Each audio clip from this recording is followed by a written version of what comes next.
நீங்கள் பார்த்துக் கொண்டிருப்பது நியூஸ் 21 செய்திகள். தமிழ்நாடு செய்திகளை உடனுக்குடன் தெரிந்து கொள்ள நியூஸ் 21 செய்திகளை பாருங்கள். உண்மை, உழைப்பு, உயர்வு. புவனகிரி அருகே சென்னை கும்பகோணம் தேசிய நெடுஞ்சாலையில் சாலை போடும் பணிக்கு தாரேற்றி வந்த வாகனம் திடீரென தீப்பற்றி எரிந்ததால் பரபரப்பு.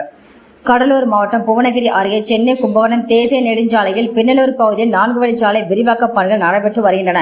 இந்த நிலையில் இந்த சாலை பணிகளுக்கு சூடான திரவத்தார் ஏற்றி வந்த வாகனம் அதன் சூடு தாங்காமல் திடீரென தீப்பற்றி எரிய ஆரம்பித்தது. வாகனத்தின் பின்பக்கம் முழுமையாக இருந்து சேதம் அடைந்தது. நல்வாய்ப்பாக யாருக்கும் ஆபத்து இல்லை. இதுகுறித்து சேத்தியாத்தோப்பு தீயணைப்பு துறைக்கு கிடைத்த தகவலின் அடிப்படையில் விரைந்து வந்த தீயணைப்பு துறையினர் எரிந்து கொண்டிருந்த வாகனத்தின் தீயை அணைப்பதற்கு 1 மணி நேரத்திற்கு மேலாக கடுமையாக போராடி அணைத்தனர். யாருமற்ற பரபரப்பான போக்குவரத்து சாலை அருகில் இந்த தீப்பற்றி எரிந்த சம்பவம் நடைபெற்றதால் பெரும் அசம்பாவிதம் தவிர்க்கப்பட்டது. மேலும் முதற்கட்ட விசாரணையில் வாகனத்தில் ஏற்றி வந்த திரவத்தாரானது மிக சூடாக இருந்ததாகவும் அதன் சூடு தாங்காமல் தீப்பிடித்த வாகனம் முழுமையாக எரிந்தது எனவும் தெரிவித்து வருகின்றனர். எரிந்த வாகனத்தின் மதிப்பு பல லட்சம் ரூபாய் மேல் இருக்கும் என கூறப்படுகிறது.